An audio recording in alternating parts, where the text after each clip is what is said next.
এখনকার যুগে কি হয়, 10টা যদি বিয়ে হয় তার মধ্যে 9টা মোটামুটি ডিভোর্স হয়, কি ঠিক কিনা ভাই? ঠিক কিনা? এখন 10টা বিয়ে হলে তার মধ্যে 9টা ডিভোর্স হয়ে যায়। কেন? সংসারে কেন মিল থাকে না? সংসারে কেন ঝগড়া অশান্তি লেগেই থাকে?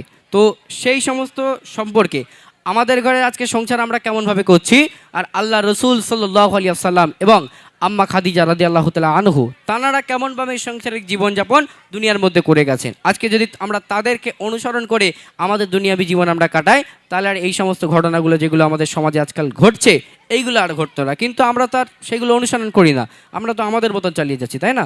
তো আমি আমার আম্মাজানদের কাছে রিকোয়েস্ট করব, একটুখানি এই গজলটা মন দিয়ে শুনবেন, একটুখানি এই গজলটা মন দিয়ে শুনবেন, ঠিক আছে? চলুন। আল্লাহ রসুল এবং আম্মা খাদিজানের মধ্যে কেমন ভালোবাসা ছিল, তারা কেমনভাবে দুনিয়ার মধ্যে সাংসারিক জীবনযাপন করে গেছেন, একটু মনোযোগ দিয়ে শুনবেন এবং বোঝার চেষ্টা করবেন। খুবই ছন্দের মাধ্যমে লিখছে, দেখেন। কেমন ভালোবাসে নবী আম্মা খাদিজা, কেমন ভালোবাসে নবী আম্মা খাদিজা, যে ভালোবাসায় খুশি হতে আল্লাহ দয়াময়, যে ভালোবাসায় খুশি হতে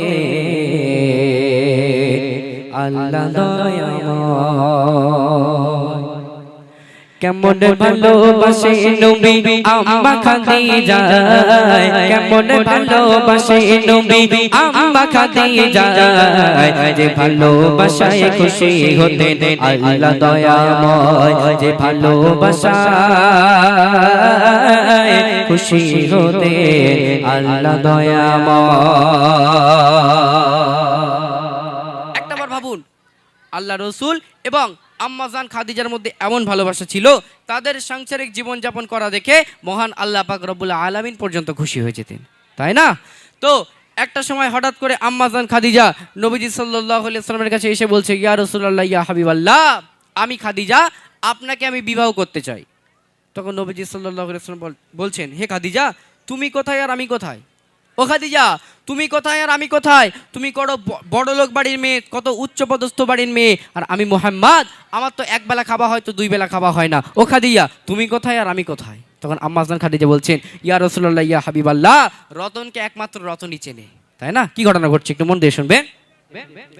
ধনী ঘরের মেয়ে গো আম্মা খাদিজা, নবীর কাছে এসে বলে করবে যে নিকাহ, ধনী ঘরের মেয়ে হয়ে আম্মা খাদিজা, নবীর কাছে এসে বলে করবে যে নিকাহ, নবী বলে ও খাদিজা কেন চাও আমায়, নবী বলে ও খাদিজা কেন চাও আমায়, রতনকে রতনে চেনে অন্য কেহ নয়, ও গো রতনকে রতনে চেনে অন্য কেহ নয়। কেমন ভালোবাসে নবী আম্মা খাদিজা, কেমন ভালোবাসে নবী আম্মা খাদিজা, যে ভালোবাসায় খুশি হতে আল্লাহ দয়াময়, যে ভালোবাসায় খুশি হতে আল্লাহ দয়াময়। আম্মাজান খাদিজা ও দয়ার নবী সাল্লাল্লাহু আলাইহি ওয়াসাল্লাম তানাদের মধ্যে বিবাহ হয়ে গেল, তানাদের মধ্যে বিবাহ কমপ্লিট হয়ে গেল। এমন তো অবস্থায় আল্লাহ রসুল দিনের দাওয়াত দেওয়ার জন্য বেদিনদের ঘরে ঘরে যেতেন, বেদিনদের দাঁড়ে দাঁড়ে যেতেন। তখন দিনের দাওয়াত দিয়ে বাড়িতে আসার সময় হয়তো একটু রাত হয়ে যেত, একটু বেশি গভীর রাত হয়ে যেত। এমন তো অবস্থায় আল্লাহ রসুল সাল্লাল্লাহু আলাইহি ওয়াসাল্লাম হাদিসের মধ্যে বলেছেন যে আমি দিনের দাওয়াত দিয়ে বাড়িতে এসে কোনোদিন দরজায় 2 বার আমার টাচ করতে হয়নি, 2 বার টোকা মারতে হয়নি। তাহলে কেমন স্ত্রী তিনি ছিলেন? একবার টাচ করতেন, একবার টোকা মারতেন, আম্মাজান খাদিজা সঙ্গে সঙ্গে দরওয়াজা খুলে দিতেন। কেমন স্ত্রী তিনি ছিলেন? আর আজকে আমাদের ঘরের ভাইরা কি হয়, স্বামী রাজমিস্ত্রি কাজ করে ধরুন মানে বাড়িতে এসছে, এমন তো অবস্থায় এসে বলছে, হ্যাঁ গা ও গিন্নি কোথায়, একটু দরজাটা খোলো। ও তো নাকে তেল দিয়ে ঘুমোচ্ছে, তাই না? এখন না পেরে দুমদাম করে ঘুষি মারছে, তাও খোলে না। আর লাস্টে না থাকতে পেরে ধমাস করে একটা লাথি মারলো। তারপরে দরজা ধমাস করে ভেঙে গেল, এখন গিয়ে দেখছে বিবি কি নাক ডাকি ঘুমাচ্ছে, তাই না? এই তো আমাদের ঘরের কালচার, এই তো আমাদের ঘরের হালচাল। কিন্তু না, আম্মাজান খাদিজা একটা বার টোকা মারতেন আল্লাহ রসুল সঙ্গে সঙ্গে দরওয়াজা খুলে দিতেন। তিনি কেমন স্ত্রী ছিলেন, তাই না? কবি লিখছে দেখেন, দিনের দাওয়াত দিতে নবী যায় দারে দারে, অপেক্ষাতে বসে থাকে বিবি নিজের ঘরে। দিনের দাওয়াত দিতে নবী যায় দারে দারে, অপেক্ষাতে বসে থাকে বিবি নিজের ঘরে। দরজা টোকা দেবার সাথে দরজা খুলে যায়, দরজা টোকা দেবার সাথে দরজা খুলে যায়। বিবি বলে আপনি ছাড়া ঘুম নাহি হয়, ও গো বিবি বলে আপনি ছাড়া ঘুম নাহি হয়। কেমন ভালোবাসে নবী আম্মা খাদিজা, কেমন ভালোবাসে নবী আম্মা খাদিজা। ভালোবাসায় খুশি হতে আল্লাহ দয়াময়, ভালোবাসায় খুশি হতে আল্লাহ দয়াময়। একদিন আল্লাহ রসুল দিনের দাওয়াত দিয়ে বাড়িতে আসলেন। এসে যখনই আম্মাজান দরজা খুলে দিলেন, আম্মাজানের দিকে একবার আল্লাহ রসুল দেখে নিলেন। দেখার পর তিনি আর কান্না সামলাতে পারলেন না। কেন? আল্লাহ রসুল আম্মাজানের দিকে তাকিয়ে অঝর নয়নে কাঁদছে, অঝর নয়নে কাঁদছে। তখন আল্লাহ রসুল বলছে, হে খাদিজা, আমি মুহাম্মদ বিবাহের পর থেকে তোমাকে একটা ভালো কাপড় পর্যন্ত কিনে দিতে পারলাম না, তোমাকে 2 বেলা ঠিকমতো পেট ফুটে খাওয়াতে পর্যন্ত পারলাম না।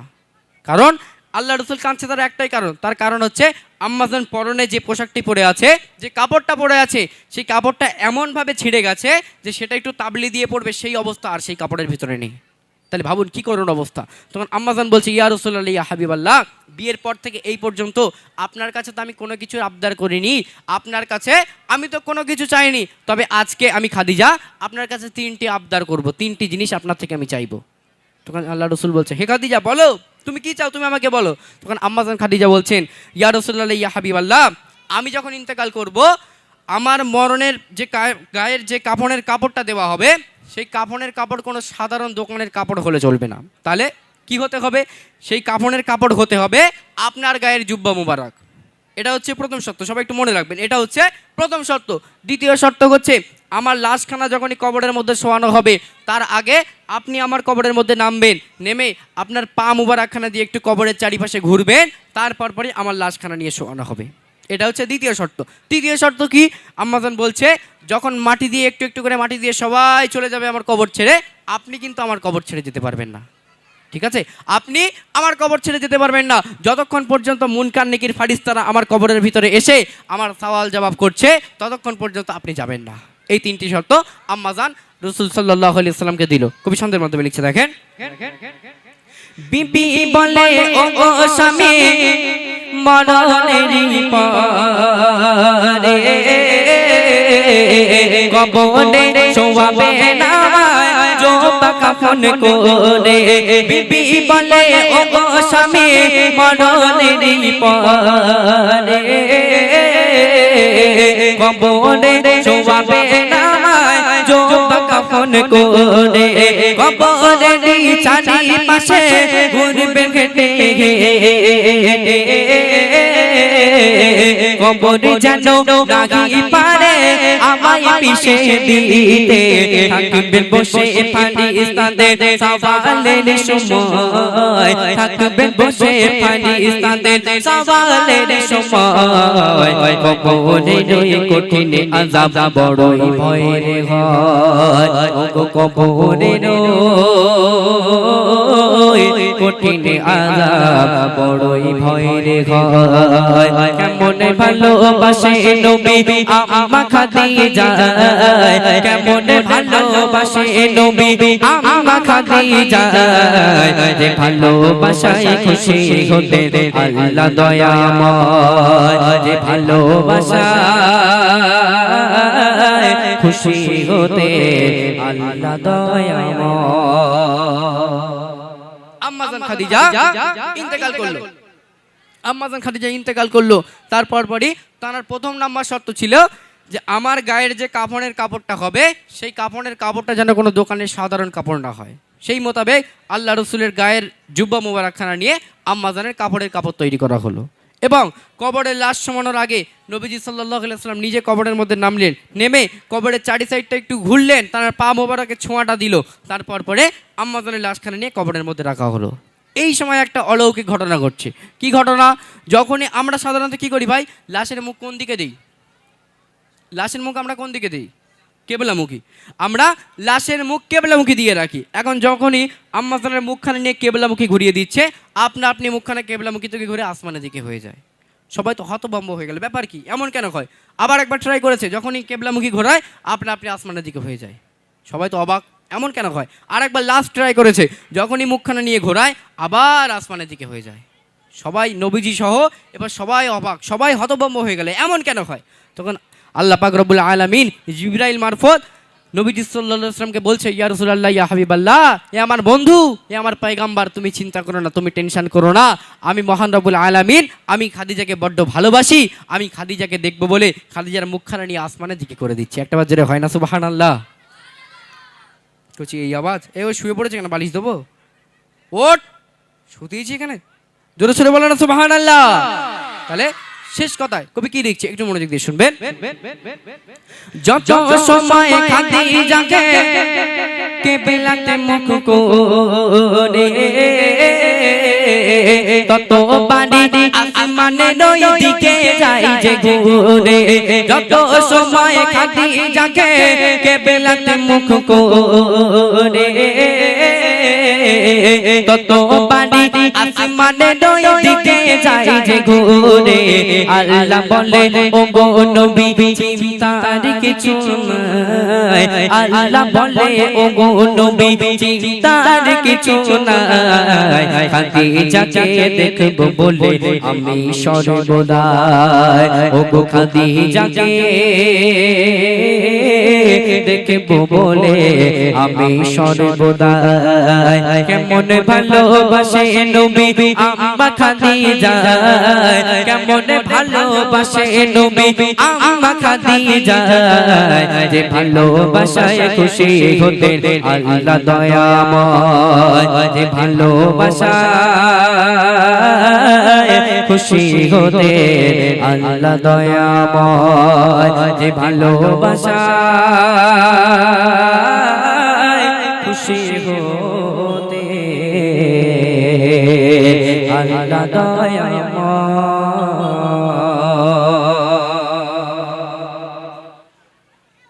চলুন, এই ঘটনা থেকে আমার মায়েরা বোনেরা ভাবছে গজল শুনে আর কি হবে, শিল্পী দেখতে এসে বাড়ি চলে যাবো দেখে, তাই না? ওরম করলে হবে না। এই ঘটনা থেকে অনেক শিক্ষা নেওয়ার আছে। আজকে আমি প্রথমেই বলেছিলাম যে আজকে সমাজের বুকে 10টা বিয়ে হলে তার মধ্যে 9টা ডিভোর্স হয়। কেন? এই আমাদের সমাজের মধ্যে আজকে মানে কি বলবো, স্বামীরা বউদেরকে শ্রদ্ধা, ভালোবাসা, সম্মানটুকু দেয় না, এবং বউরা স্বামীকে তার যথাযথ সম্মানটুকু দেয় না। তার কারণেই আজকে সমাজে এত ডিভোর্স, তাই না? তো মোটামুটি এই ঘটনা থেকে আমাদের শিক্ষা নিতে হবে। আল্লাহ রসুল এবং আম্মাজান তাঁরা কেমনভাবে দুনিয়ার বুকে সাংসারিক জীবন করে গেছেন, জীবনযাপন করে গেছেন, আর আজকে আমাদের একই হাল। তো এই ঘটনা থেকে আশা করি আপনারা কিছুটা হলেও জ্ঞান অর্জন করতে পারবেন। তো একটা ঘটনা আমি একটুখানি বলবো, দেখেন, কেউ রাগান্বিত হবে না, ছোট্ট করে একটা কথা বলি।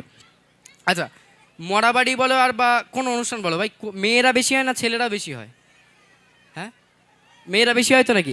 এখন এই ঘটনাটা বললে আমার মায়েরা বোনেরা মনে মনে ভাববে তুই আজকে স্টেজের নাম, তোর খবর আছে, তাই না? তবু আমি একটু বলি, কেউ রাগান্বিত হবেন না। দেখেন আমাদের এদিকে এমন হয়, দেখুন আমাদের ওইদিকে মেয়েদের আড্ডাখানা কোথায় হয় একটু বলতে পারবে? ছেলেদের আড্ডাখানাতে চায়ের দোকান টোকান এখানে সেখানে হয়, কোথায় হয় একটু বলো তুমি? মেয়েদের আড্ডাখানা কোথায় হয়? হ্যাঁ, কে বলেছে? কই, কোথা থেকে? পুকুর পাড়ে বা কল পাড়ে হয় এদের আড্ডাখানা, তাই না? তো মোটামুটি আমাদের ওখানে একটা কল আছে, তো সেই কলে মোটামুটি যারা আমার মানে ভাবিরা আছে বা বোনেরা আছে, তারা গিয়ে সবাই ওই কাপড় চোপড় কাছে, জামা কাপড় কাছে বা ওই পানি টানি নিয়ে আসে। এমন তো অবস্থায় সেখানে একটা বউ গিয়ে বলছে, বলে এবু জানিস সে আমাদের না একজন মারা গেছে। বলতে হ্যাঁ, কখন যাবি? ডাইরেক্ট বলতে, বলে কখন যাবি? বলে এই তো এই দুপুরের পরে যাবো। বলছে এই দেখ আমার জন্য গাড়িতে জায়গা রেখেছে, আমিও কিন্তু যাবো, বুঝলেন? এখন এ বাড়ি গিয়ে ধুমধাম করে কাজ করছে, যা কাজ বাজ ছিল রান্না করা, থালা বাসন মাজা, জামা কাপড় কাচা, যা কাজ বাজ ছিল সব তাড়াতাড়ি করে গুছিয়ে নিয়েছে। নেওয়ার পর লাল টুকটুকে একটা শাড়ি পরেছে, লাল টুকটুকে শাড়ি পরে কানে সোনার দুল দিয়ে ও হেলে দুলে যাচ্ছে কোথায়? মরা বাড়ি। গায়ে কোথায় যাচ্ছে? মরা বাড়ি। এখন মরা বাড়িতে যাবে কিসে? 100 শতক, 200 শতক আর 300 শতক যা পেয়েছে সামনে মোটামুটি উঠেছে। উঠে পারেই যখনই গাড়ি স্টার্ট দিল ওদের গল্প শুরু। গাড়ি স্টার্ট দিলে এদের গল্প স্টার্ট। কি গল্প করছে? বলে এবু তুই কালকে রাত্রিবেলা কেঁদলি কেন? বলতে আর বলিস না, আমাদেরও ড্যাকরা লাতি মেরেছিল। বলে কেন? বলে তরকারিতে একটু লবণ কম হয়েছিল ওই জন্যে। বলেন তিনি। বলে অবু এইসব কথা বাদ দে, কাল সিরিয়ালটা কেমন ছিল তাই বল। বলে বুয়া আর বলিস নে, নায়ক কি একটা বলতে যাবে আর সেই টাইমে কারেন্ট চলে গেছে। বলে কেন? বলে সে নায়ক আর তো বলতে পারেনি, নায়কের মুখ এইরাম করে হা হয়ে রয়েছে। বুঝলেন এই সব ঘটনা। তো মোটামুটি তারা গল্প সল্প করতে করতে মরা বাড়ি চলে গেল। এখন মরা বাড়ি গিয়ে যখনই গাড়িটা থামলো, গাড়ি থেকে নেমেছে, এখন নামার পরে 2-4 কদম এগিয়েছে, গিয়ে ভিড়টির ঠেলে দমাস করে আচার খেয়ে পড়ে পাড়ি কান্না শুরু। স্টাডি কান্নার স্টাইলটা দেখো, কান্না কাঁদছে। বলছে ও খালা তুই মরে গেলি খালা, তুই আমার হাতের বিরিয়ানি খাবি বলি আমি তোকে খাওয়াতে পারলাম না খালা। খালা তুই চিন্তা করিস না খালা, আখেরাত থেকে খাওয়াবো। কত বড় কথা, আস্তাগফিরুল্লাহ। আখেরাত যে কঠিন, কিয়ামতের দিনে নিজের আম্মাজান সন্তানকে চিনবে না, আব্বাজান সন্তানকে চিনবে না, সন্তান আব্বাজান আম্মাজানদেরকে চিনবে না। আর ওই কঠিন দিনেতে নাকি ওই খালারা ধরে ধরে বিরিয়ানি খাওয়াবে। কি সমস্যা বলে দিন দেখি। এখন খালা কাঁদছিল পাশের ঘরে বসে বসে, খালা আর সইতে পারলো না। খালা তখন দৌড় মেরে এসে বলছে, বলে এই হতবাগি তুই দেখে কাঁদ, তুই দেখে কাঁদ, আমি মরিনি, মরেছে তোর খালু। বুঝলেন তো বিষয়টা? ও তো জেনে যায়নি কে মরেছে না মরেছে, ও তো গিয়েছে দুটো ডাল আলু খাওয়ার আশায়। তো এখানে আলহামদুলিল্লাহ, এখানে আমার মায়েরা বোনেরা, এখানে কি কোনো তাওয়ারেকের ব্যবস্থা আছে আজকে? আজকে তাওয়ারেকের ব্যবস্থা নেই তো? কালকে কালকে আলহামদুলিল্লাহ এখানে আমার মায়েরা বোনেরা যারা আছে এখানে সবাই মোটামুটি গজল ভক্ত মানুষ, গজল প্রেমিক মানুষ। তো এরা সবাই গজল শুনতে এসেছে, ঠিক আছে? এরা কোনো তাবারকের আশায় আসেনি। চলো একটা তকবীর দাও দেখি, না রে তাকবীর।